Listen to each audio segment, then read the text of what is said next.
Hello friends, rich वैद्य channel पर आप सभी का स्वागत है। आज फिर एक बहुत ही इम्पोर्टेंट टॉपिक को डिस्कस करने के लिए हम एकत्रित हुए हैं, जिसका कि चिकित्सा में बहुत ही एक मेजर रोल रहता है, इमेंस रोल रहता है।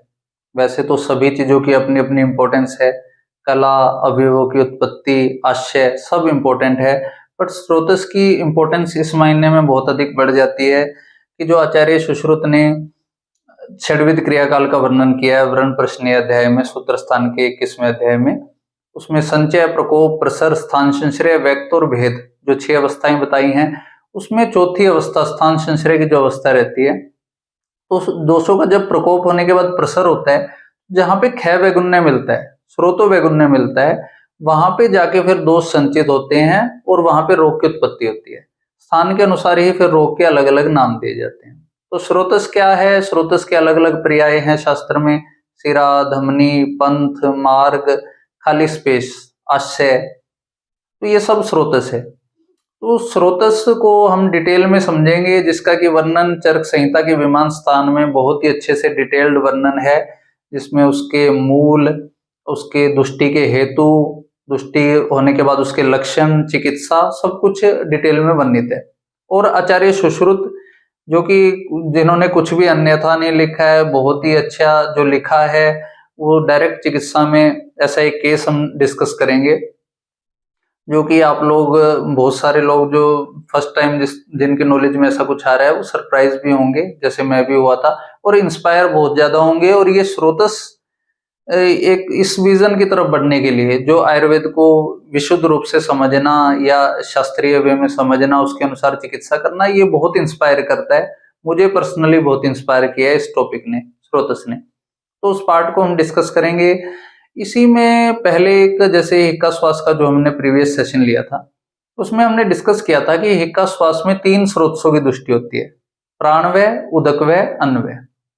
अभी किसी डॉक्टर साहब ने क्वेश्चन किया था कि जीईआरडी की कंडीशन का एक पेशेंट, उसको श्वास का कष्ट बढ़ता है, गैस्ट्रोइसोफेजियल रिफ्लक्स डिजीज। तो गैस्टर आमाशय तो सीधा सीधा आचार्य वाग्भट ने बताया, हमने सारे डिस्कस किया है कि जो हिक्का श्वास है वो आमाशय समुद्भव व्याधि है। इसके अलावा जो स्रोतस में भी बात करें, 3 स्रोतस हैं, प्राणव्यय, उदकव्यय, अन्वय। उसमें प्राणव्यय स्रोतस के मूल आप देखेंगे, हृदय मूलम महास्रोत। महास्रोत में क्या आता है? आमाशय से लेकर पक्वाशय तक। तो आमाशय का वर्णन वहां भी है, और अन्वय स्रोतस में भी आमाशय और वामपाशर्व। तो आमाशय तो हर जगह पे ऑलरेडी वर्णन कर दिया है, तो ये कंडीशन तो श्वास के कष्ट को बढ़ाएगी, क्योंकि तीनों स्रोतसों की इसमें इन्वॉल्वमेंट है। शमन चिकित्सा की जहां तक डॉक्टर साहब ने बात की थी, तो थोड़ा इसमें हमें युक्ति से चलना होता है। बस जैसे जो योग हमने डिस्कस किया था, सीतोपलादी चूर्ण वाला कॉम्बिनेशन, उसी में हम अभिपत्तिकर चूर्ण और परवाल पिष्टी को ऐड कर देंगे इस कंडीशन में शमन के लिए। शोधन की जहां तक बात है, तो वो हमेशा अवस्था पे डिपेंड करती है। आवश्यकत अगर वात आया है, तो हमें आवश्यकत कुपित वात में क्या करवाना है? वमन करवाना है। मतलब स्थान का शोधन इंपॉर्टेंट होता है। ये सारी चीज हम डिस्कस कर चुके हैं। अगर किसी ने वो सेशन नहीं देखा है, तो वो उस सेशन को देखें कि जब स्थान में आमाशय में वात आता है या आमाशय में पित्त आता है, तो वमन करवाना होता है। इसी प्रकार से जब वाताशय में पित्त या कफ आता है, तो वस्ती देनी होती है। चिकित्सा इस प्रकार से रहती है, और अवस्था के अनुसार शोधन रहता है। एक चीज तो ये है। अब स्रोतस को समझने के पार्ट में वो बिरला केस, जो कि मैं तो ये मानता हूं कि नाना एक कर्मठ व्यक्ति थे और पंचकर्म योगी थे, तो प्रभु ने भी, भगवान धन्वंतरी ने भी उन पर एक विशेष कृपा का हाथ था। तो ऐसे ऐसे केसेस में नाना जी को यश प्राप्त हुआ है, जो कि केस सामान्य दृष्टि से अगर हम देखें तो कुछ समझ नहीं आएगा कि हाँ इसमें क्या करना चाहिए, कैसे होगा। पर नाना का जो शास्त्रीय अध्ययन था और उनका जो प्रैक्टिकल ज्ञान था, तो कहा भी गया अभ्यासात प्राप्यते दृष्टि कर्म सिद्धि प्रकाशनी। तो वो एक अभ्यास की ऐसी मूर्ति थे। तो ऐसा ही एक केस जो डेफिनेटली आप सभी को इंस्पायर करेगा, आज हम डिस्कस करते हैं। तो केस में जो ये स्मृति के आधार पे बताया जाता है, नाना द्वारा ये बताया गया जैसे केस था, तो कुछ एज की वेरिएशन या कुछ चीजों का अगर वो रहता है, मूल बात को समझना होता है। तो ये कोई 11-12 साल की एक बच्ची थी, उसको एकाएक लॉस ऑफ आईसाइट हो गया, कंप्लीट विजन लॉस हो गया। अलग अलग डॉक्टर्स पे दिखाया, एक किसी आई के डॉक्टर पे शायद उनका ट्रीटमेंट चल रहा था, तो 5 से 7 दिन 8 दिन हो गए थे, कोई ऐसा लाभ नहीं हुआ। तो जो पेरेंट, माता या पिता जो बच्चे के साथ थे, उन्होंने कहा कि इसको तो कुछ भी फर्क नहीं पड़ रहा है। तो वो डॉक्टर साहब ने को पता था कि यहाँ पे एक आयुर्वेदिक डॉक्टर्स का सम्मेलन हो रहा है। थोड़ा सा कई बार ऐसा होता है कि भाई हाँ, उनको ये था कि ये भी बहुत कुछ बोलते रहते हैं जगह जगह पे, देखते हैं क्या कर सकते हैं। उन्होंने कहा वहां पे बहुत सारे वैद्य इकट्ठे हुए हैं, आप बच्चे को वहां ले जाओ, उनको ट्रीटमेंट के लिए बोलो, वो देखो उसमें क्या करते हैं। पेरेंट तो खैर बच्चे का यही सोचता है कि कैसे भी बच्चा ठीक हो जाए, वो उसको लेके वहां पे चले जाते हैं जहाँ जो सम्मेलन हो रहा था, वहां ले जाके जो वक्ता थे उसके सामने जाके टेबल पे बच्चे को बिठा दिया और कहा कि इसको बच्चे को दिखाई नहीं देता है, आप इसको ठीक करके दिखाओ। एक चैलेंज सा कर दिया। तो नाना भी वहां मौजूद थे, उन्होंने जो वक्ता थे उनको कहा कि आप इसको जारी रखो और मैं अपने क्लिनिक पे ले जाके इनको देख लेता हूँ कि क्या दिक्कत है। तो उसको बच्चे को उसके पेरेंट के साथ वो लेके अपने क्लिनिक पे आ जाते हैं। जब हिस्ट्री लेते हैं तो नाना को पता चलता है कि ये काफी पुअर इकोनॉमिक कंडीशन, काफी पुअर थी पेशेंट की। दूध और घी खाने में बिल्कुल शामिल नहीं था, जो रोटी वगैरह वो खाते थे तो लाल मिर्च के साथ, ऐसा होता था। नाना को सीधा शास्त्र का वो याद आता है जहाँ पे अन्वय स्रोतो दुष्टि में आचार्य सुश्रुत ने अंध्यम लक्षण वर्णित किया है। अब वो उसके अनुसार फिर चिकित्सा प्रारंभ करते हैं। बच्चे को देसी घी थोड़ा थोड़ा करके चाय में डाल के पिलाना शुरू करते हैं, 50 से 60 ml घी के अराउंड उनको पिला के, और फिर एक 60 ml की बस्ती तेल की वो देके, फिर वो कुछ देर बाद बच्चे को मोशन की अर्ज होती है, तो जो उसके माता या पिता जो भी साथ थे उसको टॉयलेट तक हाथ पकड़ के छोड़ के आ जाते हैं। अब हैरानी की बात ये होती है कि मोशन होने के बाद जब वो बच्चा वहां आ जाता है तो सबके नॉलेज में आता है कि ये इसको तो दिखाई नहीं देता था, ये चल के कैसे आ गया। तो माने उसको दिखाई देना शुरू हो गया था। तो कैसे एक 7-8 दिन से इलाज चल रहा था पर कोई लाभ नहीं हो रहा था, और यहाँ पे नाना ने कैसे जो शास्त्र में वर्णित है।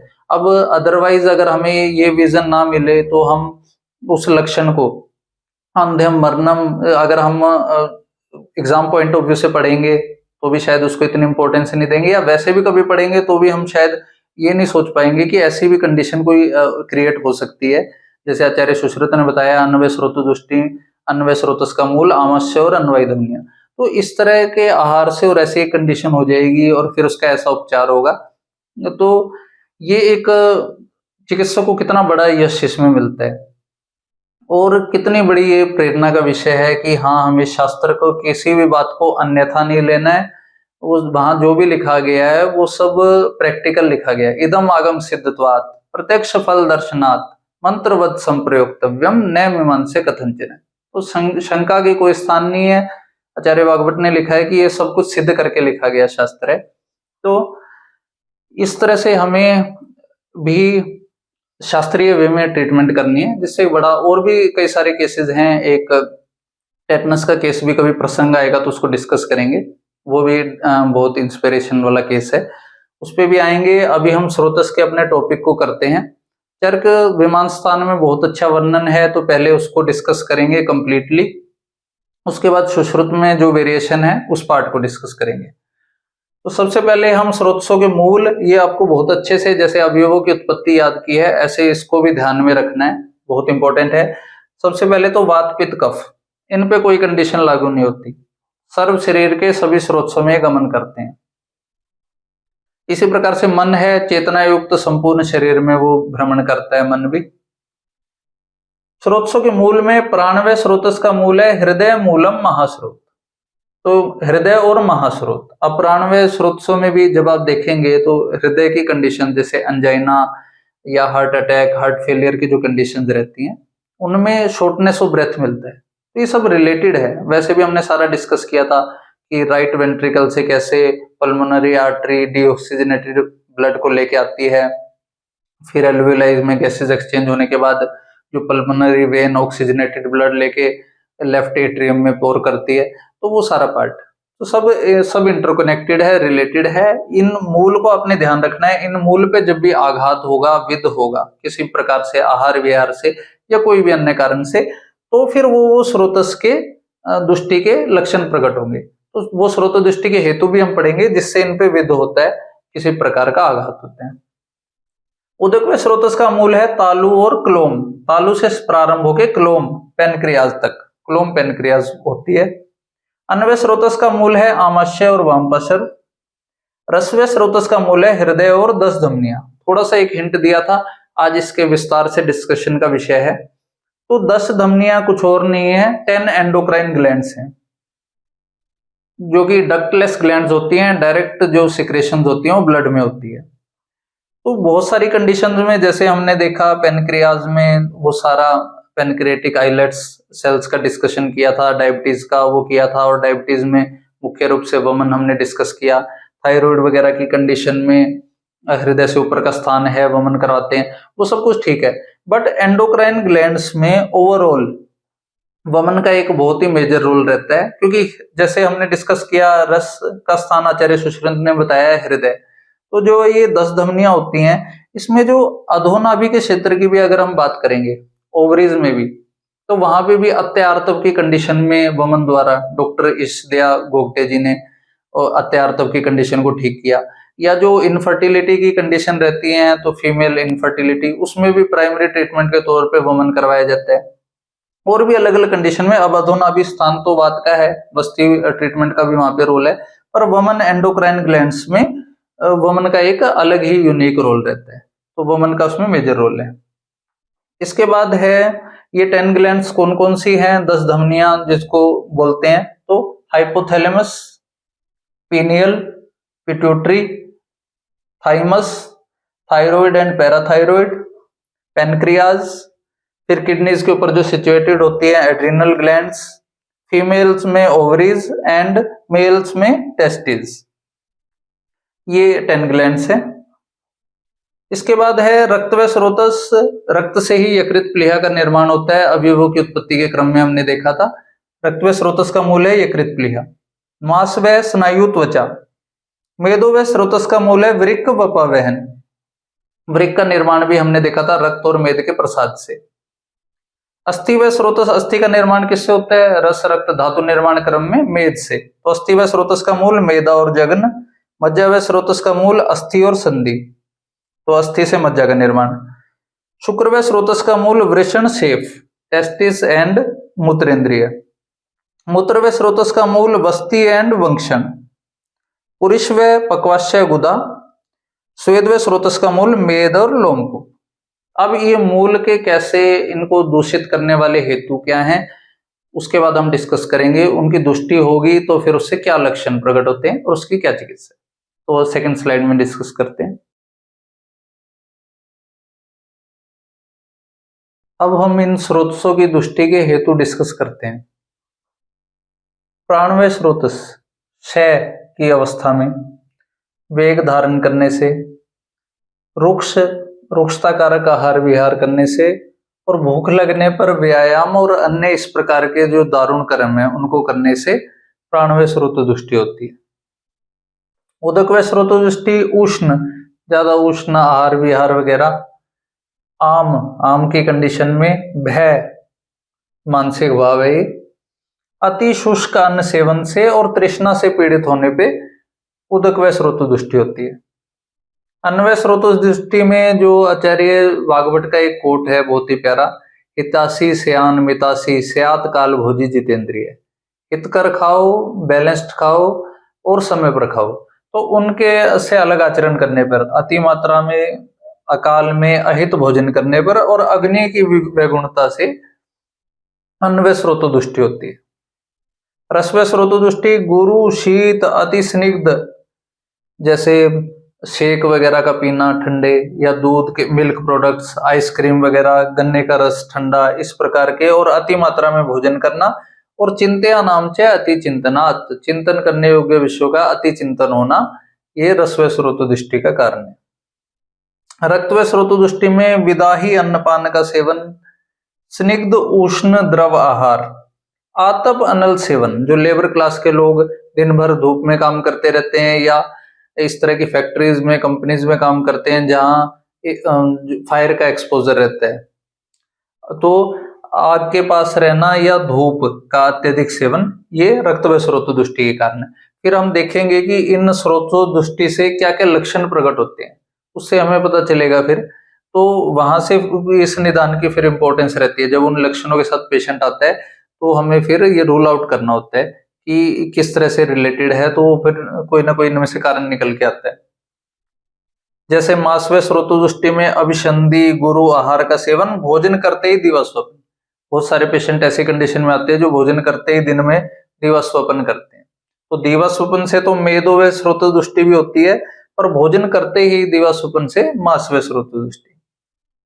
मेद व स्रोतो दृष्टि में व्यायाम न करना, अव्यायाम, दिवा स्वप्न, चर्बी युक्त मांस का सेवन, वारुणी मद्यपान।